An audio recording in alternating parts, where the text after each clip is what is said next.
नमस्कार, आप देख रहे हैं स्वदेश न्यूज। मैं हूं आपके साथ अंशुल शर्मा और आप देख रहे हैं जानना जरूरी है। जी हां, कोरोना की दूसरी लहर का कहर देश में घटना शुरू हुआ था, लेकिन अब ब्लैक और व्हाइट फंगस के बाद एक नए फंगस ने कोहराम मचा दिया है।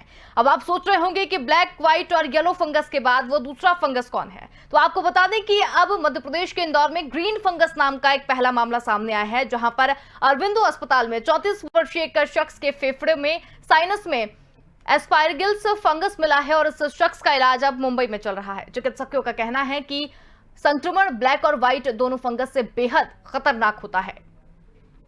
तो आपको बता दें कि डॉक्टरों ने बताया है कि ग्रीन फंगस को सामान्य भाषा में येलो फंगस और ग्रीन फंगस कहा जाता है, जो कि कभी कभी ब्राउन फंगस के रूप में भी मिलता है।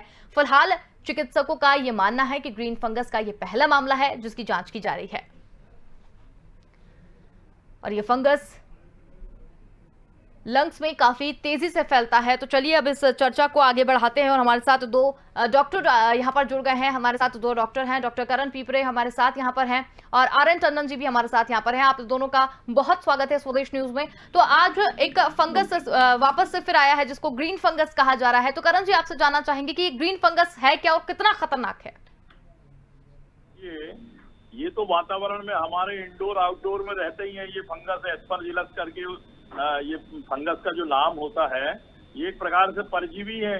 ये तो हर जगह आपको पाए जाते हैं, लेकिन इसके जो इससे जो इन्फेक्शन होता है, ये नाक के रास्ते से अगर गया है तो नाक में, गले, श्वास नली में, फेफड़े में, इस प्रकार से उसको वो फंगस जो है वो एलर्जिक रिएक्शन जैसे स्किन में आपको देखने में कभी मिलता है, कोई इंजेक्शन लगाने से या जो एलर्जन होता है उसके कारण होता है, जो ब्लड में आता है तो ददोरे टाइप के या रैसेस बोलते हैं हम लोग, और खुजलाहट होती है, इस प्रकार से होता है। और अगर यही इसी प्रकार का जो एलर्जिक रिएक्शन ऑर्गन्स में हो जाए, अंग में हो जाए, जिसको फेफड़ा कहते हैं या इंटेस्टाइन वगैरह है या जननांग है, या इंटेस्टाइन में हो जाए, या जो इम्यूनो कम्प्रोमाइज्ड जो होते हैं, जिनका इम्यूनिटी पावर, बॉडी का जो रेजिस्टेंट पावर होता है वो कम होता है, कोई भी चीज उसमें इम्यून सिस्टम में आपकी जो सेल्स हैं वो अगर इम्यूनिटी जो देती है आपकी सुरक्षात्मक दृष्टि से मैं बता रहा हूँ आपको, तो वो सेल्स अगर आपकी कम है तो इस प्रकार के इन्फेक्शन, चाहे वो बैक्टीरिया हो, चाहे वो वायरस हो, दूसरे प्रकार के हजारों प्रकार के होते हैं ये, और चाहे ये फंगस हो, तो ये आप जो चर्चा कर रही हैं ये मात्र एक केस है, मात्र एक। और इसके पहले भी जो पूरे 1 अरब 40 करोड़ पॉपुलेशन में 20-50 केस ही निकले थे। तो इसमें किसी प्रकार से पब्लिक को डरने की जरूरत नहीं है और ना ही हैरान परेशान होने की जरूरत नहीं है। ये हम लोगों ने भी अपने स्टडी के दौरान में ये फंगल इन्फेक्शन देखा है। डायबिटीज के लोग होते हैं तो उनके जो डायबिटिक फूड वगैरह रहते हैं उसमें भी फंगल इन्फेक्शन हो जाता है। और ये वाला जो मामला है, अगर नोज में या फेस में या लंग में हो गया है, निमोनाइटिस होती है, तो फिर वो उस व्यक्ति के लिए फिलहाल, जबकि एक ही केस है, तो किसी प्रकार से इसमें डरने की जरूरत नहीं है, बचाव करने की जरूरत है, रोकथाम की जरूरत है और जागरूकता की बहुत ज्यादा जरूरत है। लेकिन जो मतलब प्रोग्राम को देख रहे हैं उनको मैं बताना चाहता हूं कि इस प्रकार का जो फंगल इन्फेक्शन होता है, इसमें तेज बुखार, ठंड लेकर आता है, स्किन में लीजन्स आ जाते हैं, नाक और मुंह, गला वगैरह से खून भी निकलता है, खांसी भी होती है, खून की उल्टी भी हो सकती है। अगर थोड़ा ज्यादा खांसी चलेगी तो ब्लड वेसल्स वगैरह छिल जाती हैं, उससे फीवर आएगा, कफ आएगा। जो सभी प्रकार के जो रोग होते हैं, बैक्टीरियल, वायरल, फंगल, लंग में अगर होते हैं तो इस प्रकार के सिम्टम्स वो सब में आएंगे। ब्रोंकाइटिस होती है, लगातार खांसी होती है, निमोनिया होता है, क्योंकि फंगल का इन्फेक्शन, जो फंगस का इन्फेक्शन है एस्परजिलोसिस का, इसके साथ में, उसी के साथ में अगर आप जांच करेंगे तो बैक्टीरियल इन्फेक्शन भी, पायोजेनिक जो बैक्टीरिया रहते हैं वो भी पाए जाते हैं, दूसरे वायरस भी पाए जाते हैं। तो इस प्रकार से अब इसको जो नाम दे दिया है कि ये जो फंगल इन्फेक्शन है, ये ब्लैक और ग्रीन कलर का ग्रीन फंगस जो होता है, तो बहुत खतरनाक है। कहने से ऐसा नहीं है, अभी किसी प्रकार से किसी को ऐसा हमला नहीं किया उसने जो प्राणलेवा हमला हो, तो ये जांच का विषय है। जो पैथोलॉजिस्ट हैं, जो वायरोलॉजिस्ट हैं, जो और इम्यूनोलॉजिस्ट हैं और जो साइंटिस्ट हैं इस फंगस के लिए ये ढूंढ रहे हैं। अब ये कोइंसिडेंस है कि अगर वो व्यक्ति जो कोविड-19 से ग्रस्त रहा और अच्छा हो गया और भी दूसरी और कोई बीमारी को मॉर्बिडिटीज होती हैं, तो मैं समझता हूँ उनमें इस प्रकार के इन्फेक्शन होते हैं, क्योंकि ये इम्यूनो कॉम्प्रोमाइज जैसे कोई ऑर्गन वगैरह डोनेशन या वो होता है, ट्रांसप्लांटेशन होता है, रीनल ट्रांसप्लांट, गुर्दे का ट्रांसप्लांट होता है किसी में लिवर का ट्रांसप्लांट होता है या और भी दूसरे ट्रांसप्लांट होते हैं, तो उसमें ऐसी दवाइयां भी दी जाती हैं कि बॉडी का इम्यून सिस्टम जो होता है वो वीक रहता है, तो उनमें ज्यादा देखने को मिलती है। बाकी ऐसा किसी को घबराने की जरूरत नहीं है, मैं समझता हूँ। और एंटी फंगल दवाइयां इसमें उपलब्ध हैं, तो डॉक्टर के पास में जाएंगे तो डॉक्टर उसका इलाज करेंगे। मालूम नहीं हमारे यहाँ तो मध्य प्रदेश में सभी प्रकार के चिकित्सक भी हैं, हॉस्पिटल्स में बड़े बड़े, और वहाँ रेफर कर दिए हैं। तो मैं समझता हूँ कि कुछ ज्यादा सीरियस कंडीशन होगी, इसीलिए सरकार भी साथ दे रही है। और अब मध्य प्रदेश, छत्तीसगढ़ और राजस्थान और दूसरे स्टेट्स में भी सरकार इस प्रकार के फंगल इन्फेक्शन को जो पोस्ट कोविड वगैरह हो रहे हैं बहुत अच्छी मदद कर रही है, बहुत हेल्प कर रहे हैं, बहुत अच्छा इलाज हो रहा है, हेल्थ केयर हो रही है उनकी। जी बिल्कुल। तो यहाँ पर हमारे साथ आर.एन. टंडन जी भी मौजूद हैं। टंडन जी, आपसे जानना चाहेंगे, जैसे कि फंगल इन्फेक्शन की लगातार बात हो रही है, फंगल इन्फेक्शन को जैसे देखा जाए, अगर हम ब्लैक, व्हाइट, येलो और अब जो ग्रीन आया है उसकी अगर अब बात करें तो बेसिकली फंगल जो होता है वो पेड़ पौधों और इन सब में पाया जाता है, और ग्रीन फंगस भी जो है वो एक तरीके से जितनी अभी स्टडी सामने आई है सबसे ज्यादा पेड़ पौधों और इन सब चीजों में पाया जाता है। लेकिन अब जो एक ग्रीन फंगस का नाम आया है वो एक मनुष्य में भी आया है, तो ये कैसे आ गया है और किस तरीके से इसे देखा गया है? क्या पेड़ पौधों में पाया जाने वाला ग्रीन फंगस ही है जो अभी जो पहला केस हमारे पास सामने आया है? दोनों में क्या समानता है? एस्परजिलोसिस, हम ग्रीन फंगस की बात कर रहे हैं, ये बेसिकली एस्परजिलोसिस है, ये बड़ा कॉमन फंगल इन्फेक्शन है जो कॉमनली हमारे इंडोर आउटडोर सब जगह पाया जाता है और घरों में, घरों के बाहर। करीबन 180 स्पीसीज होती हैं इसकी, पर 40 के आसपास स्पीसीज हैं जो ह्यूमन में इन्फेक्शन करती है। और ह्यूमन में इन्फेक्शन सिर्फ लंग्स और साइनसेस में बहुत ज्यादा होता है, पर होता उन्हीं लोगों में जिनकी क्रॉनिक लंग की प्रॉब्लम है, यानी कि जाने टीबी हो या एस्थमा हो या क्रॉनिक ब्रोंकाइटिस होती है, थोड़ी फाइब्रोटिक लंग डिजीजेस होती हैं, उन सब ये होता है आमतौर पे। और उन लोगों में खास करके होता है जिनकी इम्यूनिटी बहुत लो, और इम्यूनिटी लो होने के बहुत सारे रीजंस हो सकते हैं, चाहे वो इम्यूनोसप्रेसिव ड्रग्स पे हों, जैसे कि केसेस होते हैं हमारे बोन मैरो ट्रांसप्लांटेशन के, किडनी ट्रांसप्लांटेशन के और लिवर ट्रांसप्लांटेशन के, या अदरवाइज जो मरीज बहुत ज्यादा डायबिटिक है और स्टेरॉइड्स इनको दी जाती है, तो ये दोनों ही चीजें उनकी इम्यूनिटी को कम करते हैं। और जब ये इम्यूनिटी कम होती है तब इस तरीके के इन्फेक्शन होते हैं। जैसे अभी भी ब्लैक फंगस भी जो है वो इसीलिए माना जा रहा है कि आपकी इम्यूनिटी लो हो रही है, आपको डायबिटीज है, आपको स्टेरॉइड चल रहा है, तो उसी तरह से जब भी इम्यूनिटी लो होती है तो ये सब देखा जाता है। और पहले भी ये एस्परजिलोसिस के केसेस जो है आमतौर पे जो है लंग्स में या साइनसेस में फंगल बॉल्स करके देखे जाते हैं, मतलब एक्सरे और सीटी में बड़ा टिपिकल फंगल बॉल फॉर्मेशन दिखाई देता है। और जब इनका आप बायोप्सी करते हो या लंग से लवाज करते हो ब्रोंकोस्कोपी, तो उसमें एस्परजिलोसिस के फंगस ग्रो करते हैं, थ्रेड्स ग्रो करते हैं बहुत ज्यादा। तो ये इस तरीके का इन्फेक्शन है जो काफी समय से होता आया है। बस फर्क ये हो गया कि इस समय हम कोविड के समय में परेशान है, कोविड से सब लोग त्राही कर रहे हैं, तो कोई भी नई परेशानी आती है वो कोविड में परेशानी की वजह बन जाती है। और एस्परजिलोसिस जैसे जो ग्रीन फंगस देखा गया है, जब इम्यूनिटी लो होती है और सिवियरिटी बढ़ जाती है, लंग्स की प्रॉब्लम वैसे ही आपकी खराब है, उसके अंदर और प्रॉब्लम आ गई तो सिवियरिटी बढ़ जाती है, आपकी प्रॉब्लम बढ़ जाती है, आपको दिक्कतें होने लगती हैं, तो इसलिए चिंता का विषय बन जाता है मरीज के। तो ये एस्परजिलोसिस ऐसी कोई चीज नहीं है जिसमें कि बहुत ज्यादा दिक्कत वाली कोई परेशानी की बात हो। आमतौर पे ये होती उन्हीं लोगों में है जिनकी इम्यूनिटी लो होती है और इनके लंग्स में परेशानी।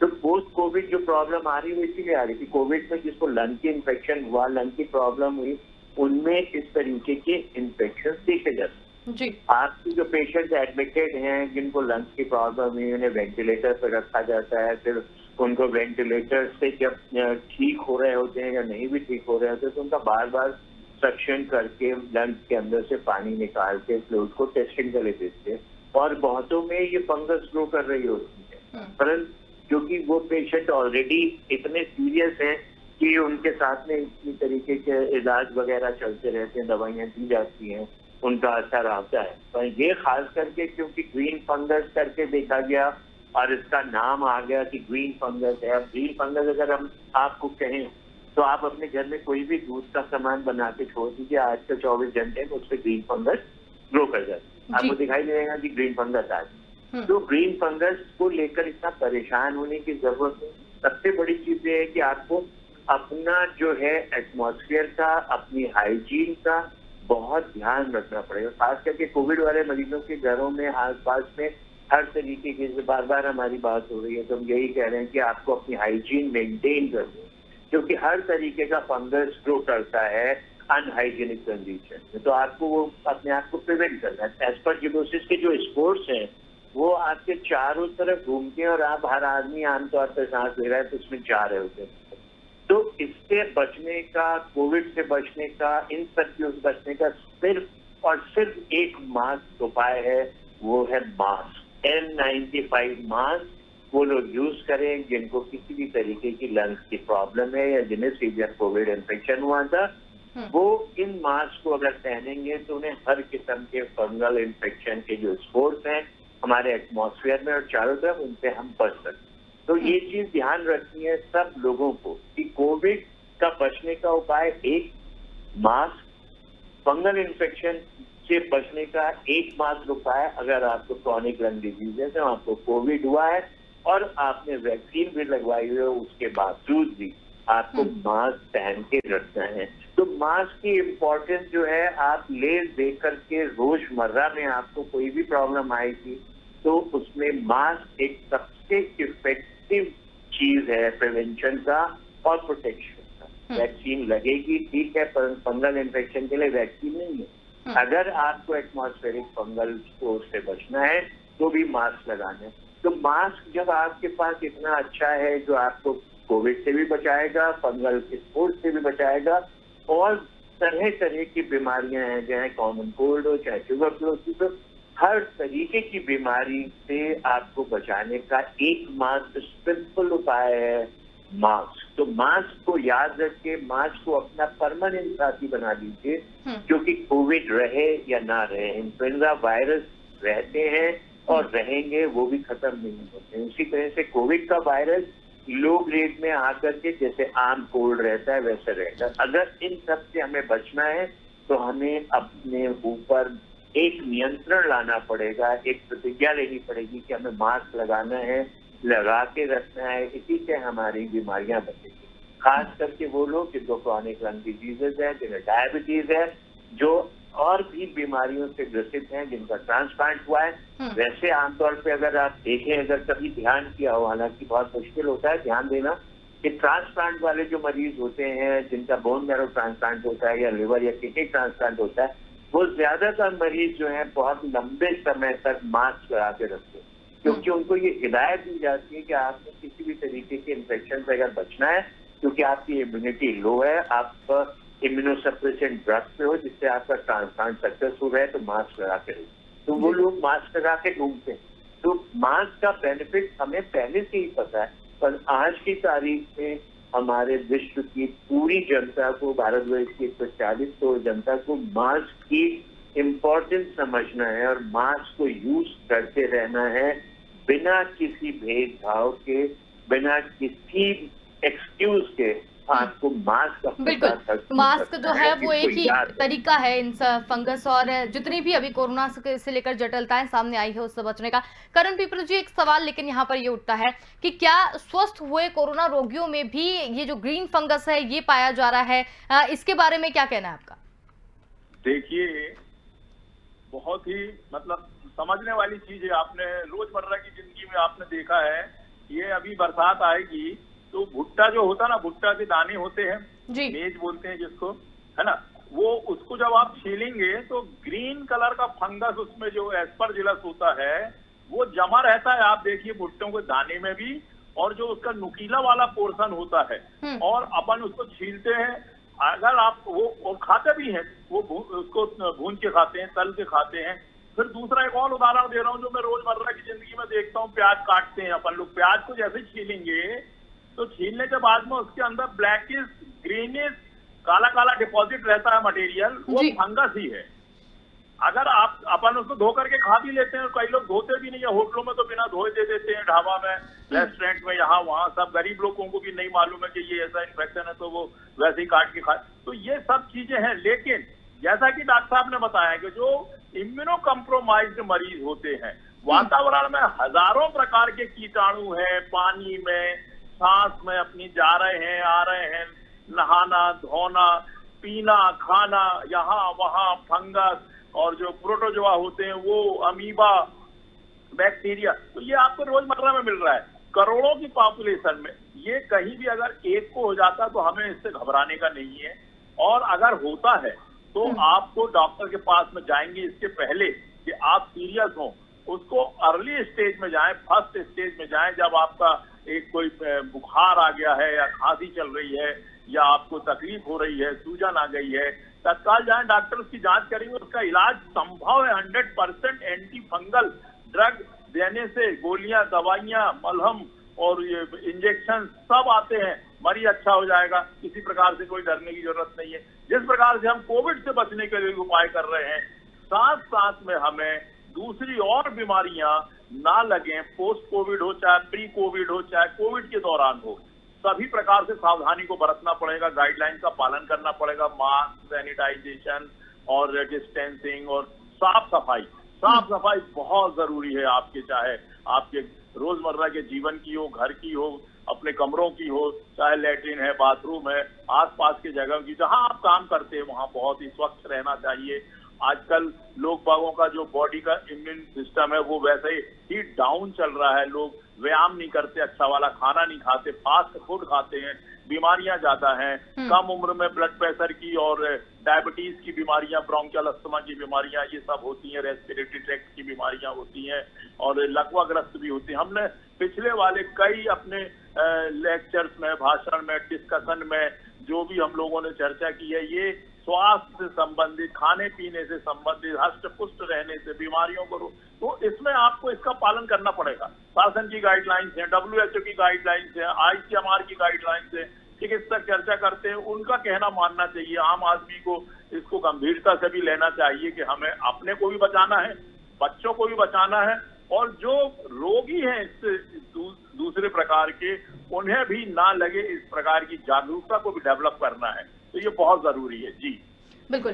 तो यहाँ पर जिस तरीके से ग्रीन फंगस को लेकर बातचीत की जा रही है, डॉक्टर टंडन आपसे जानना चाहेंगे कि जो ग्रीन फंगस, जैसा कि लोगों के बीच में एक भ्रांति फैल गई है कि क्या ये भी ब्लैक फंगस से ज़्यादा खतरनाक होगा या ब्लैक फंगस जितना ही खतरनाक है, तो इस पर तो जितनी हम अभी तक चर्चा कर पाए हैं उसमें यही बात सामने आई है कि ग्रीन फंगस से डरने की ज़रूरत नहीं है। लेकिन फिर भी अगर किसी व्यक्ति में ग्रीन फंगस पाया जाता है तो उसके लक्षण क्या हो सकते हैं और उससे बचने के उपाय क्या हैं? लक्षण में फिर वही बात आती है कि उसको भी इस तरीके का फंगल इन्फेक्शन हो रहा है, साइनसिस में हो रहा है या लंग्स में हो रहा है, तो उसमें दिक्कत आती है। वही उसको इरिटेशन होगा, बुखार भी होते हैं, कम हल्का बुखार भी हो सकता है, और नाक ब्लॉक होती है और उसमें से डिस्चार्ज हो गए होते हैं और ब्लड आता है। और अगर लंग्स में काफी इन्फेक्शन हो गया है तो आपको हर तरीके की परेशानी होगी, सांस लेने में भी परेशानी होगी, आपको खांसी भी होगी, और अगर बहुत बड़ा इन्वॉल्वमेंट हो गया है तो खांसते खांसते बलगम में खून भी आ सकता है। तो इन सारी चीजों की परेशानियां होती है जो आपको दिखाई देती। और तो किस तरीके की परेशानी आ रही है, किस तरीके का प्रेजेंटेशन हो रहा है, उसी सब चीजों के हिसाब से वो चलता है। इसमें सिम्टम्स जो है इन्वॉल्वमेंट सिस्टम के ऊपर है। अगर आपका सिस्टम इन्वॉल्व हो रहा है लंग्स का, तो खांसी, सांस की तकलीफ और खांसी के साथ बलगम में खून का आना हो सकता है। और जो नाक और साइनसिस में होगा तो आपको साइनसिस ब्लॉक होंगे, जैसे साइनोसाइटिस होती है, नाक बंद जाती है, आपको चेहरे पे दर्द होगा, आपको हेडेक्स होंगे, और नाक पे खून आ सकता है, नाक पे डिस्चार्ज हो सकता है। तो ये सिंपल उसी तरह से प्रेजेंट करेगा डिपेंडिंग कि आपको किस तरह से ये इन्फेक्शन हो रहा है। बहुत कम मायने में ये इन्फेक्शन जो है इतना ज्यादा सीवियर हो जाता है कि वो ब्लड के थ्रू भी पेनिट्रेट करके आपको परेशानियां कर सकता है। तो परंतु ये ऐसी चीज नहीं है। आमतौर पे ये साइनोसाइटिस और कानों के अंदर भी हो जाता है, आपको कान में भी दर्द हो सकता है, आई में इन्फेक्शन भी होता है, केरेटाइटिस होती है जिसे इन्फ्लेमेशन है आंखों के अंदर दिखाई देगा। तो उस तरीके की सारी चीजें होती है और आमतौर पे जो है नेल्स में भी इन्फेक्शन होता है। परंतु हम इस समय परेशान अगर हो रहे हैं इस चीज को लेके, तो वो सिर्फ इसलिए है कि कोरोना से ठीक हुए मरीज के अंदर ये देखा गया है और उसके साइनसिस में भी हुआ और उसके लंग्स में। और साइनसिस और लंग्स में जब होगा तब आपको परेशानियां होंगी। अगर नाखून में हो रहा है, कान में हो रहा है, कान में दर्द हो सकता है, आंखों में हो रहा है तो आंखों में इन्फेक्शन हो सकता है। तो ये सारी परेशानियां होती हैं। परंतु अगर लंग्स और साइनस में है तो आपको दिक्कतें ज्यादा महसूस होती हैं। और सिंपल साइनोसाइटिस जिसमें बात कर रहा हूँ, जो चाहे फंगल की तरह से होती है तो एलर्जिक होती है तो उसमें फर्क वही होता है।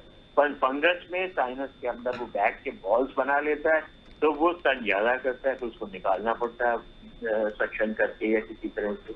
लंग से भी निकाले जाते हैं तो परेशान नहीं हो, ऐसी चीज नहीं है कि ये आपको बहुत ज्यादा कोई परेशानी करेगा। हाँ, परंतु अगर क्रॉनिक पल्मोनरी एस्परजिलोसिस हो जाती है यानी कि क्रॉनिक इन्फेक्शन हो जाता है, ठीक नहीं हो पाता, तो वो आगे चल के आपको जैसे मैंने बताया ना कि परेशानियां खड़ी करेगा, बॉल बनेगा, कैविटी बन जाएगी, खून आने लगेगा, वो सब क्रॉनिक प्रॉब्लम होने से होता है। अदरवाइज ये सिंपल जो है वो साइनोसाइटिस और इस तरीके की परेशानी होके खत्म हो जाती है। तो इससे बहुत ज्यादा दिमाग में टेंशन नहीं रखें। पर जो हमने चीज बताई, सबसे इम्पोर्टेंट चीज जो बताई आपको प्रिवेंशन, और प्रिवेंशन के लिए सबसे जरूरी है अगर आपको कोरोना हुआ है तो भी आपको मास्क लगाना है, आपने वैक्सीन लगवा ली है तो भी मास्क लगाना है। मास्क के साथ कोई दुर्व्यवहार मत कीजिए, उसको अपना दोस्त समझिए और हर समय लगाइए। हर किस्म की परेशानियों से जो सांस की नली से होती हैं, सांस में जाके होती हैं, सांस लेने के द्वारा होती हैं, उन सब से अगर आप बचना चाहते हो तो आपके पास एक सिंपल उपाय है मास्क। और मास्क ही आपकी ये एटमॉस्फेरिक फंगस को रोक सकता है। हम अभी तक इन सब चीजों के ऊपर ध्यान नहीं देते थे क्योंकि ये कभी इतनी प्रॉब्लम नहीं करती है। थोड़ा सा कुछ प्रॉब्लम होती है, ठीक हो जाती है। परंतु अगर दिक्कतें हो रही हैं, क्योंकि इस समय अगर हम इतने लोगों को कोविड इन्फेक्शन हुआ है, उन सबसे इम्यूनिटी लो हुई है, तो और कितने लोगों को स्टेरॉइड चढ़ाए गए हैं, कितने लोगों को कोविड होने के बाद में डायबिटीज डिटेक्ट हो रही है, कितने लोग फॉलो कर रहे हैं कि उन्हें डायबिटीज हुई है या टेस्ट कर रहे हैं। हम बार बार ये कह रहे हैं जिनको कोविड हुआ है, जिनको स्टेरॉइड्स लगे हैं, उन्हें अपना डायबिटीज का स्टेटस चेक करते रहे, क्योंकि ये डायबिटीज होगी और आपकी लापरवाही हुई, आपने मास्क नहीं लगाया हुआ है, आप फंगस पकड़ोगे। और ये ग्रीन हो, ब्लैक हो, येलो हो, व्हाइट हो, सब किस्म की फंगस आपको तंग करेंगी। तो बेहतर यही है कि अपना प्रिकॉशन रखिए, अपना टेस्ट कराइए शुगर का और अपने को मास्क से कवर करके रखिए। आप सारी बीमारियों से बचेंगे, रिपीट कोरोना भी नहीं होगा। और कोरोना की तो वेरिएंट्स आ रहे हैं, उनसे भी आप बचोगे, भले आपको वैक्सीन लगे। बिल्कुल। तो कोरोना और उसके कॉम्प्लिकेशन से बचने के लिए मास्क 100% आपका सबसे बड़ा दोस्त है, उसे मत भूलिए और इसके साथ खूब दोस्ती बना के रखिए। बिल्कुल, तो मास्क से ही जो है कोरोना से हम बच सकते हैं और कोरोना के कारण जो दूसरी बीमारी हो रही है उनसे भी हम बच सकते हैं। बहुत ही अच्छी जानकारी आपने यहाँ पर दी। तो डॉक्टर करण पिपरे आपका भी बहुत धन्यवाद। डॉक्टर आर एन टंडन आपका भी बहुत धन्यवाद, आप हमारे साथ जुड़े और इस पूरी चर्चा में हमारे साथ शामिल हुए। यहाँ पर हम बात कर रहे हैं कोरोना की दूसरी लहर के कहर के बाद जो देश में एक नई चीज देखने को मिल रही थी जिससे लोग परेशान हो रहे थे, ब्लैक व्हाइट फंगस और उसके बाद येलो फंगस आया। लेकिन अब इन तीन फंगस के बाद में एक और नया फंगस आ गया था, ग्रीन फंगस, जिसका पहला मामला जो देखने को मिला था वो मध्य प्रदेश के इंदौर शहर में देखने को मिला था, जहां पर एक 34 वर्षीय व्यक्ति में ग्रीन फंगस पाया गया था, जिसे मुंबई ले जाया गया है इलाज के लिए। तो लोगों में कई तरह की भ्रांतियां यहाँ पर देखने को मिल रही थी, लोग कई तरीके से परेशान यहाँ पर नजर आ रहे थे। लेकिन इस पूरी चर्चा में यही बात निकल कर आई है कि इस फंगस से उतनी डरने की जरूरत नहीं है जितना ऐसा खतरनाक बताया जा रहा है। सिर्फ हमें प्रिकॉशंस लेने की जरूरत है और अपने आप के बचाव की जरूरत है। फिलहाल के लिए इतना ही। देखते रहिए स्वदेश न्यूज। नमस्कार।